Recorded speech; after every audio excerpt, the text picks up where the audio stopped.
Comment aimer son corps en 5 points fondamentaux. Aimer son corps à l'approche de l'été, c'est vraiment le sujet que l'on voit partout. Et j'avais envie de prendre ce sujet à bras le corps parce que c'est un de mes sujets préférés. Bonjour à toutes et à tous, ici Sarah Zerbib, plaisirologue et psychologue. Je suis ravie de te retrouver dans cette vidéo pour parler amour de soi, amour de ton corps. Maintenant qu'on se dénude avec les beaux jours, là on est vraiment dans une vague d'été, en tout cas au moment où j'enregistre cette vidéo. Alors si ce n'est déjà fait, je te rappelle, tu peux t'abonner à la chaîne âme fauve pour suivre l'actualité et recevoir dans ta page abonnement les nouvelles vidéos, donc ça me ferait super plaisir et ça ferait toute la différence le fait que tu t'abonnes. Et maintenant on va rentrer dans le vif du sujet. Avec la vibe body positif, il y a quand même cette injonction à aimer son corps, à s'aimer tel qu'on est. C'est bien, c'est quelque chose qui fait évoluer la société, mais parfois ça peut être un petit peu toxique parce que dès lors que toi tu vois que tu n'arrives pas à aimer ton corps, tu peux ressentir d'autant plus de culpabilité et tu te dis mais comment elles font finalement ces filles? Comment elles font pour être bien dans leur corps? Comment elles font pour s'aimer? Et moi je n'y arrive pas, pourquoi je n'y arrive pas? Pourquoi je n'y arrive pas? Pourquoi je n'y arrive pas? Donc tu passes ta journée à te demander le pourquoi et non pas le comment. Donc c'est pour ça que dans cette vidéo je veux vraiment répondre à cette question du comment parce qu'il y a des éléments sur lesquels très concrètement on peut travailler et ce sont ces mêmes éléments qu'on travaille dans le programme âme fauve qui est le programme d'accompagnement que j'ai designé pour justement se vivre dans l'amour de soi, en paix avec son corps et pour rugir de plaisir. Alors, comment aimer son corps? Le premier point que je souhaite te partager, c'est de voir ton corps dans sa globalité. Très souvent, quand on voit et qu'on regarde notre corps ou qu'on parle de notre corps, on va le voir en morceaux. Ah tiens, mon nez est comme ça. Ah tiens, mes seins, ils sont comme ça. Ah tiens, mon ventre, il est comme ça. Et donc, ton regard, ça va être comme une tête chercheuse et tu vas focaliser sur cette partie du corps, cette partie du corps, cette autre partie du corps et tu ne vas pas voir ton corps dans sa globalité. En fait, tu vas additionner ce ventre que tu n'aimes pas, ces cuisses que tu n'aimes pas, cette peau que tu n'aimes pas, ces boutons, ces poils, ces vergetures, ceci, cela et tu vas additionner tout ça et tu vas dire égal, je déteste mon corps est dégueulasse. Alors que le processus, c'est plutôt de voir son corps dans sa globalité. Ton corps a sa propre harmonie et c'est te connecter à cette harmonie qui va faire toute la différence parce que tu n'es pas juste une paire de seins, tu n'es pas juste un ventre, tu n'es pas juste des vergetures, tu n'es pas juste une certaine catégorie de peau, tu es bien plus que ça et ton corps est bien plus que ça. Donc sors de ce morcellement de ton corps pour enfin te voir dans ta globalité parce que le corps dans sa globalité va dégager une harmonie, il peut dégager cette harmonie et moins tu vas te connecter à elle et plus tu vas avoir du mal à aimer ce corps dans lequel tu es. Le deuxième point fondamental pour justement apprendre à aimer son corps, c'est être consciente de ce que tu consommes. Qu'est-ce que j'entends par qu'est-ce que tu consommes? Ça va être à la fois les réseaux sociaux, donc quels sont les comptes auxquels tu es abonné? Est-ce que les comptes auxquels tu es abonné vont t'inspirer, vont te faire te sentir bien? Ou alors quand tu ouvres ton TikTok, ton Instagram, ton Facebook, quand tu vas voir les messages, les posts, est-ce que tu vas te sentir mal? Est-ce que tu vas ressentir de la culpabilité? Donc ta responsabilité est sur qu'est-ce que je consomme, à quoi je m'expose, parce que des fois on peut être aussi un peu vicieuse avec nous-mêmes et aller sur la page de telle personne alors qu'on n'est pas abonné, mais juste un petit peu pour se faire du mal en fait, pour à la fois on va critiquer la personne mais en même temps on va se comparer à cette personne et du coup on va se sentir d'autant plus mal. Donc vraiment moi je t'invite à sélectionner, à y mettre vraiment beaucoup de conscience à ce que tu consommes. Après, évidemment, avec les algorithmes, il y a des choses qui vont nous être présentées et qui ne correspondent pas forcément à ce qu'on souhaite ressentir, à ce qu'on souhaite voir. et bien c'est tout de suite de zapper la publication, de revenir à quelque chose qui nous met réellement en joie et qui nous fait plaisir. Ça va être aussi certains médias, c'est-à-dire est-ce que tu lis la presse féminine, est-ce que tu regardes certains sites qui parlent de X ou Y, est-ce que tu consommes certains blogs, est-ce que tu consommes je sais pas, certaines vidéos YouTube. Des fois on a cette curiosité d'aller voir tels espaces médias et en fait ça va nous faire du mal. Ce que tu vas aussi consommer, ça va être les relations.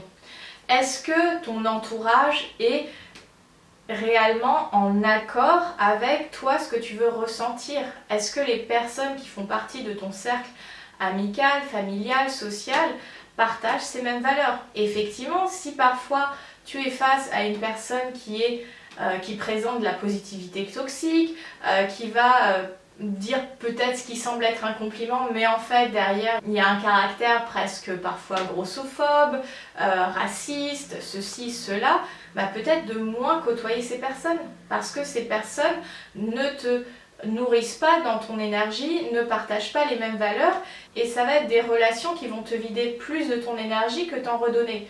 Alors que les relations qui nous font réellement du bien, c'est quand tu as vu cette personne, bah t'es reboosté en fait, tu as pris du plaisir, c'était cool, t'as passé un bon moment, versus les gens qui te vampirisent ton énergie. Donc les personnes aussi que, entre guillemets, on consomme, donc les personnes qui composent notre entourage, les sélectionner aussi avec conscience. Alors ça ne veut pas dire d'enlever toutes les personnes qui sont négatives, mais en tout cas peut-être moins les voir, ou en tout cas un petit peu moins régulièrement, et potentiellement ouvrir son cercle social avec des personnes qui partagent les mêmes valeurs que toi, qui sont intéressées par des sujets communs à toi, pour étoffer ton cercle relationnel avec une énergie qui est beaucoup plus en phase avec ce que tu veux vivre toi, avec notamment ton corps. Le troisième point pour aimer son corps, c'est ce que j'appelle, et ce que les accords Toltec appellent, avoir une parole impeccable.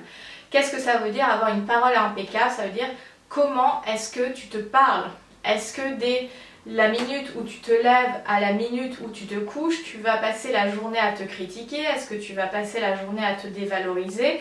Quel va être le discours intérieur que tu vas nourrir? Et vraiment de voir comment tu te parles en fait. Parce que très rapidement, dans des automatismes, on peut être très dévalorisant de ouais, tu ne ressembles à rien, ouais, t'as une sale tête ce matin. Tu vois, c'est des choses qui vont être très très automatiques, dont on va même pas parfois s'en rendre compte. Et finalement, à chaque fois, c'est un petit pic dans notre estime de nous-mêmes, dans comment on se perçoit, comment on se ressent. Et c'est tout de suite de, ok, j'ai eu une parole dévalorisante, je prends un pas de recul et comment je peux formuler une parole beaucoup plus douce, beaucoup plus bienveillante à mon égard.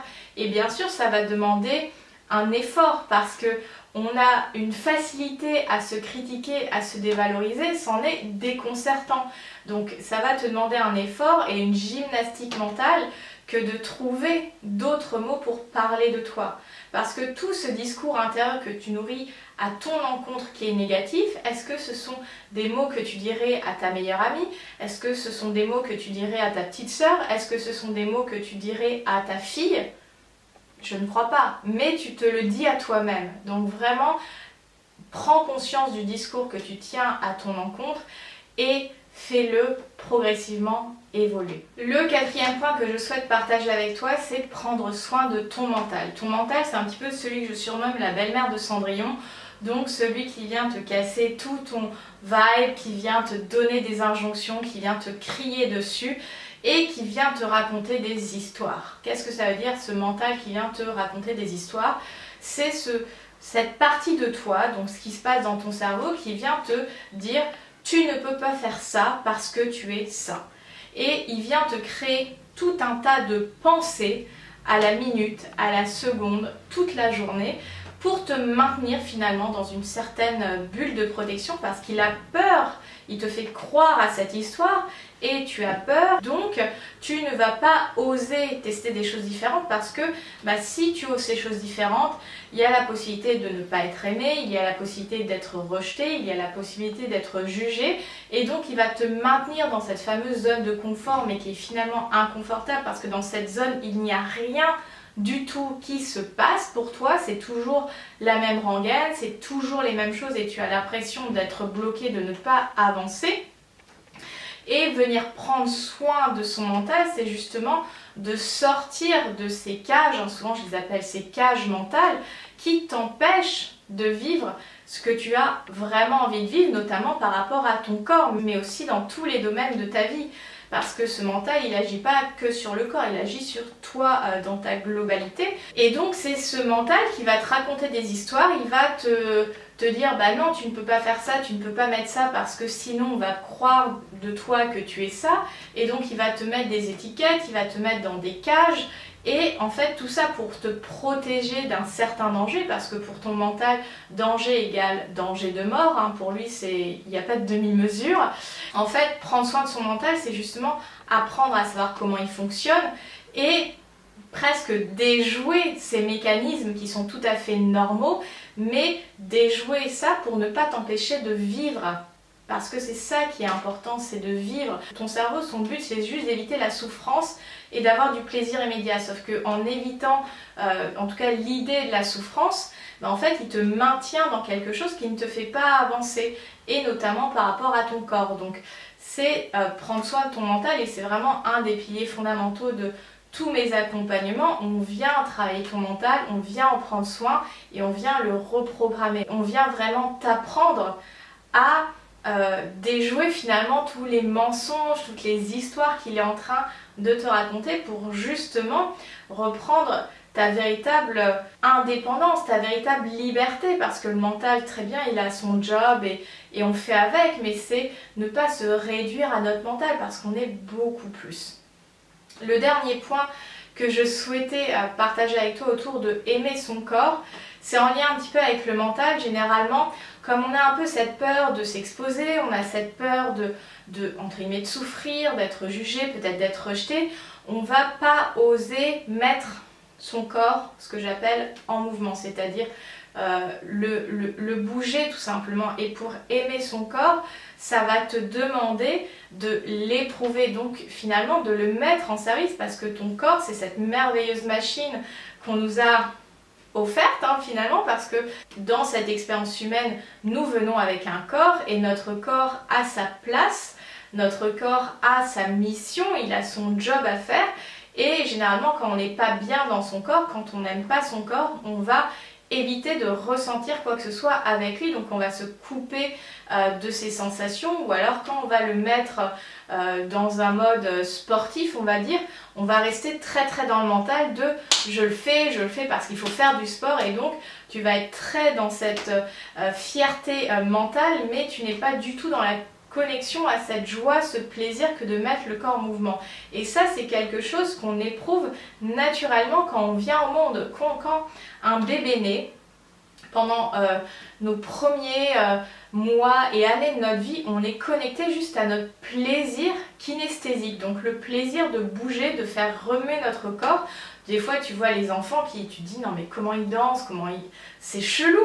Mais en fait, c'est juste le plaisir, la joie de ressentir son corps, de le faire bouger, de sentir les frontières de ce corps dans l'espace et tout simplement lui laisser sa respiration, le faire respirer, le faire exister.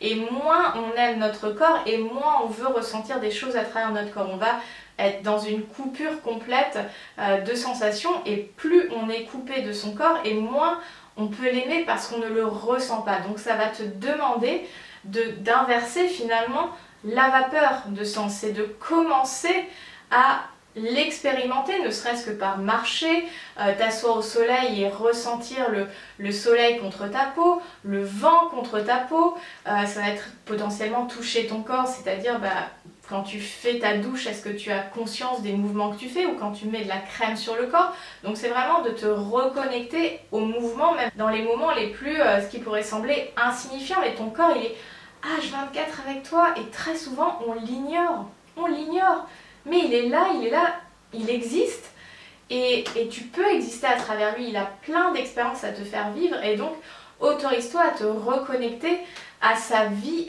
à la vie de ton corps, à toutes les informations, tous les messages qu'il t'envoie qui sont d'une richesse extrême, et de créer finalement cette relation sereine de ok mon corps, qu'est-ce que tu es en train de me dire aujourd'hui? Qu'est-ce que tu es en train d'exprimer aujourd'hui? Et tout ça, ça permet d'enrichir la connaissance de toi. Et ça, c'est d'une valeur inestimable parce que dès lors que tu apprends à connaître ton corps, dès lors que tu deviens familière avec lui, en fait, c'est comme n'importe quelle relation, tu développes de l'affection, tu développes de l'amour, mais tant qu'on ne le connaît pas, tant qu'on ne veut pas le connaître, on ne peut pas être dans l'amour. Donc c'est vraiment ça que j'ai envie de t'inviter à faire et que j'enseigne aussi dans mes programmes, parce que c'est en ouvrant la porte à ton corps que tu ouvres la porte à l'accueillir et surtout l'aimer. Voilà ce que je souhaitais partager avec toi, j'espère que cette vidéo t'aura aidé, t'aura ouvert des pistes pour justement transformer la relation que tu éprouves avec ton corps. Je le rappelle, tous les liens pour me retrouver, que ce soit sur Instagram, TikTok, mon blog, le podcast sont dans la box de description. Et si tout ce que j'ai partagé t'a parlé, t'a fait vibrer, je t'invite à rejoindre les programmes âme fauve parce que c'est vraiment ça qui va t'aider, qui va t'accompagner pour justement vivre dans l'amour de ton corps et transformer finalement la manière dont tu te ressens. C'est retrouver de la paix, retrouver de l'amour, retrouver de la sérénité pour tout simplement être dans le bien-être, et surtout le plaisir, parce que le plaisir c'est trop cool avec son corps. Merci d'avoir regardé la vidéo, n'oublie pas de la liker, peut-être de la partager, de l'envoyer à des amis à qui ça pourrait parler. Et je vais conclure comme d'habitude, libère ta version fauve et rugis de plaisir. À bientôt, bye.